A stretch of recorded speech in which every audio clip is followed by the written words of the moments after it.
নমস্কার বন্ধুরা, কেমন আছো তোমরা সবাই? আশা করি তোমরা সবাই ভালো আছো। আমিও খুব ভালো আছি। বড়দেরকে জানাই আমার প্রণাম আর ছোটদের জন্য রইল আমার অনেক অনেক ভালোবাসা। তো সাগরিকা নতুন একটা ব্লগে তোমাদের সবাইকে জানাই স্বাগত। তোমরা সবাই কেমন আছো অবশ্যই কমেন্ট বক্সে কমেন্ট করে জানিও। তো দেখো আজকে নতুন একটা রান্নার রেসিপি। তো আমাদের গাছ থেকে অনেক আম পড়ে গেছিল ঝড়ে। এর আগের একটা ভিডিওতে তোমরা দেখেছো যে অনেক আম পড়ে গেছে। তো সেই আমটাই আজকে সকালে কেটে ধুয়ে রোদ্রুই দিয়েছি, এখানে হলুদ মাখিয়ে। আর এটা দিয়ে এখন আচার বানাবো। তো আচারের জন্য প্রথমে আমি নিয়ে নিয়েছি এই যে পাঁচফোড়নের যে মেথিগুলো থাকে না, ওইগুলো সব খুঁটে ফেলে দিতে হবে। ফেলে দেবে বা কেউ রেখে দেবে সেটা। আর তবে এগুলো খুঁটে রাখতে হবে। মেথিটা দিলে কিন্তু ভালো লাগে না, টেস্ট হয় না, তিতে লাগে। আর নিয়েছি শুকনো লঙ্কা, এখানে আছে মুহুরি, এখানে আছে জিরে, এখানে আছে ধনে, এখানে গরম মশলা, গোলমরিচ আর শুকনো লঙ্কা।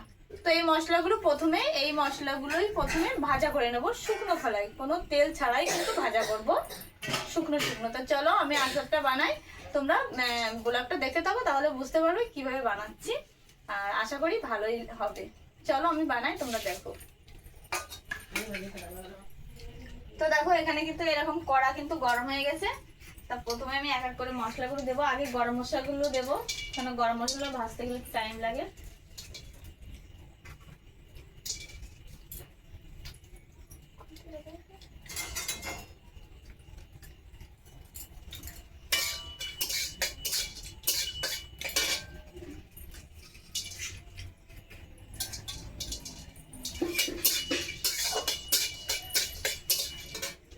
শুকনো লঙ্কা দিয়ে দেবো। শুকনো লঙ্কা যারা যেমন ঝাল রাখতে চাও তারা তেমন দেবে। বেশি ঝাল যারা খাও তারা একটু লঙ্কার বক্সটা বেশি দেবে, আর যারা কম ঝাল খাও তারা কিন্তু লঙ্কাটা কম দেবে। তো আমরা মোটামুটি দিয়েছি, বেশি ঝালও না বেশি যে কম তাও না, মোটামুটি দিয়েছি।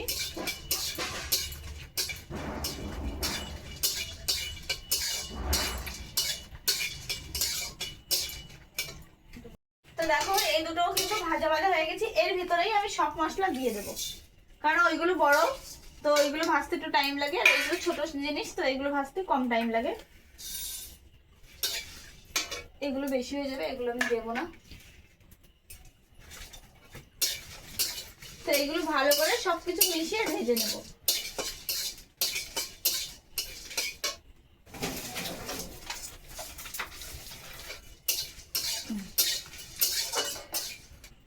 তো কড়া গরম আছে আগে থেকে। তো প্রথমে আমি তেল দিয়ে দেব। তেল কিন্তু এখানে বেশি লাগে না, অল্প তেল দিলেই হয়ে যায়।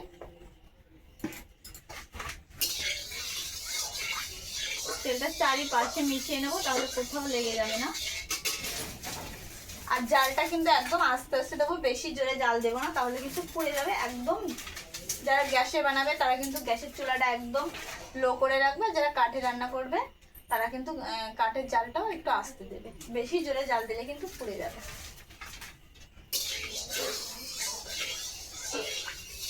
তো এখানে আমার গরম হয়ে গেছে তেল। তো প্রথমে দেবো দুটো শুকনো লঙ্কা দুটোকে ফেলে দেবো, তাহলে ঝালটা সবকিছুর ভিতরে মিশে যাবে। ও আর এই যে ভাজা মশলাটা তোমরা চাইলে শিলে বেটেও নিতে পারো, বা মিক্সার যাদের আছে তারা মিক্সারে করে নেবে। তো আমাদের মিক্সার আছে, আমরা প্রথমে মিক্সারে করে নিয়ে আসবো। তো এটা মিক্সারে করে দেবে কেউ একজন আমাকে।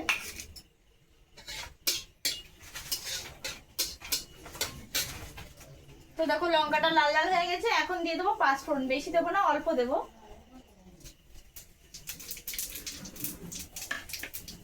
তোমরা চাইলে এর ভিতরে দুটো তেজপাতাও দিতে পারো, তো আমি দিলাম না।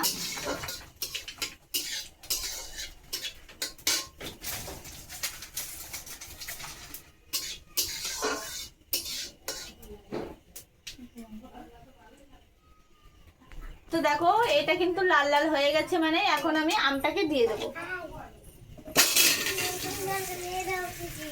তো এই যে আমগুলো সব দিয়ে দিয়েছি, এবারে সব জায়গা ভালো করে নেড়ে চেড়ে নেবো। আর যেহেতু এটা হলুদ আগে থেকে একটু দিয়েছিলাম, তো এখন একটু কম দেবো, তাই এখন দেবো না, পরে দেবো। আগে ভালো করে মিশিয়ে নিই।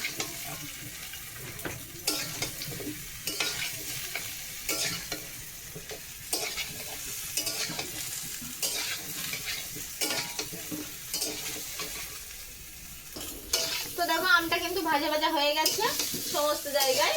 তো এখন আমি এর ভিতরে চিনি দিয়ে দেবো। তো এটা 1 কিলো চিনি, তোমাদের দেখে তারপরে আবার দেবে। যাদের যেমন আম থাকবে তারা তেমন দেবে। তো আমরা আপাতত 1 কিলো দিচ্ছি, লাগলে আমাদের কাছে আরো আছে, পরে আবার দেওয়া যাবে।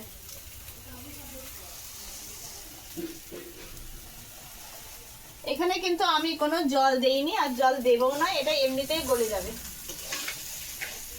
তবে আস্তে আস্তে জাল দিতে হবে, তবেই কিন্তু গলবে। জোরে জাল দিলে কিন্তু পুড়ে যাবে।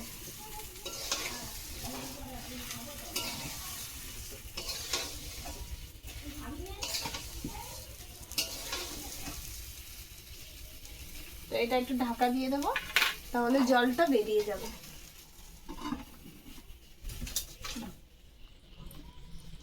তো দেখো আমার কিন্তু জল গলে গেছে, মানে চিনি গলে গেছে। এই দেখো আমি কিন্তু একদম আস্তে আস্তে জাল দিয়েছি। আর যদি তোমাদের চিনি না গলে তো তোমরা চাইলে অল্প একটু তলে জল দিয়ে দিতে পারো, কোনো অসুবিধা নেই। তো এই দেখো কত সুন্দর গলে গেছে, মানে চিনিটা গলে গেছে, দেখেছো? এখনো কিন্তু গলবে চিনিটা। এই দেখো। তো এর ভিতরে আমি এখন দিয়ে দেবো একটু হলুদ। হলুদটা যেহেতু রৌদ্র যখন দিয়েছিলাম একটু দিয়েছিলাম, এখন একটু কম মাত্রায় দেবো। আর দিয়ে দেবো লবণ। লবণটা বুঝে দিতে হবে, হাতে করে দিয়ে দিই। লবণ তো লাগেই বেশি আমে, তো পরে দেখে আবারও দেওয়া যাবে। আর এখন কিন্তু এবার আস্তে আস্তে জালটা দেব, বেশি জোরে জাল দেব না কখনো, পরে দেবো, এখন না। তাহলে চিনি কিন্তু গলবে, অনেক পুড়ে যাবে। তো এটা আমি আবারও ঢেকে দেব। লবণ আর অল্প একটু দিয়ে দিই, দিয়ে ঢেকে দেবো। তো দেখো কেমন জাল হচ্ছে আচার, একবার দেখো। দেখো আর এটা কিন্তু পুরো গলে গেছে। এই দেখো তোমাদেরকে দেখাচ্ছি, এই দেখো আমরা ঠাসা দেবো, গলে গেছে।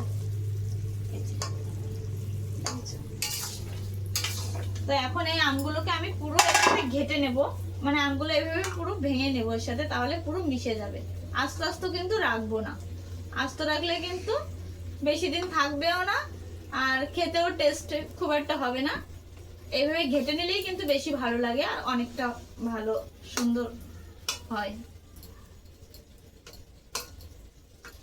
আমি কিন্তু সব আম এরকম ঘেটে ঘেটে দেবো, তবেই আচার আচার মনে হবে। আর আস্ত থাকলে কিন্তু, আস্তে আস্তে থাকলে কেমন লাগবে খেতে আমি জানি না, আমি কখনো রাখিনি এরকম আস্ত থাকলে। তবে আমি সবসময় যখনই বানাই আমি কিন্তু এরকম আচারগুলো এরকম ঘেটে নিই, পুরো আঁশটা তাহলে মিশে যায় আমের সাথে।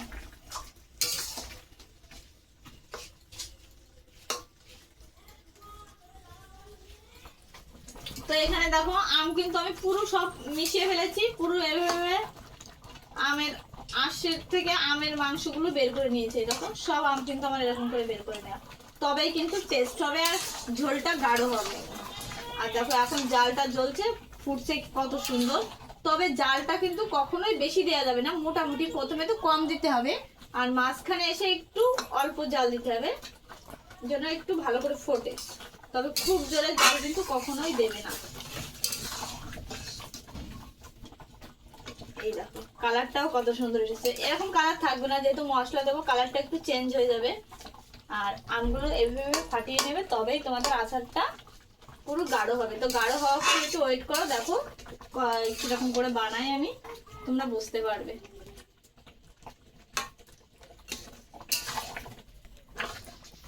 তো দেখো আমার ঝোলটা কিন্তু গাঢ় হয়ে গেছে আচারের, দেখেছো ঝোলটা কিন্তু গাঢ় গাঢ় হয়ে গেছে। তো এখন দিয়ে দেবো মশলা।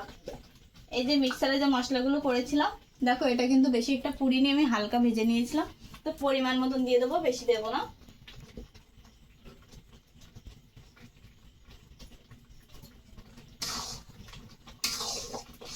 এটা ভালো করে মিশিয়ে আরেকটু দেবো।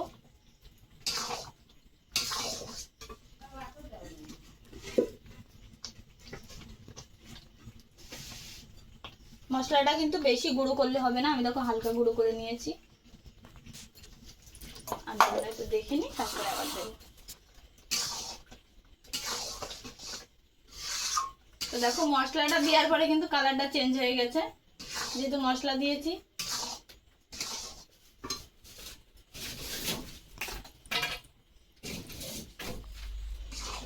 তো দেখো ফাইনালি আমার আচার কিন্তু পুরো রেডি।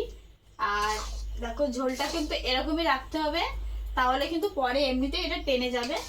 তো দেখো এটা নামিয়ে নেব।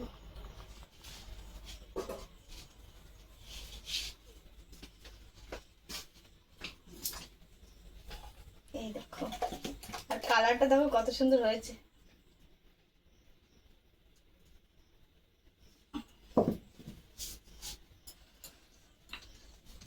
তো দেখো কালারটা কত সুন্দর এসেছে। আর তোমরা এইভাবে চাইলে ট্রাই করে দেখতে পারো। আর এটা তোমরা রাখবে কাচের বয়নে বা স্টিলের কোনো টিফিন বাটি, বড় বড় ধরনের চারদের যেমনই থাকে তাতে রাখতে পারবে। তাহলে এটা অনেক দিন যাবে। আর এভাবে রান্না বানালে না অনেক দিন যায়।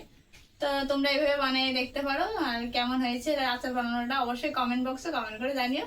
Tata, bye bye.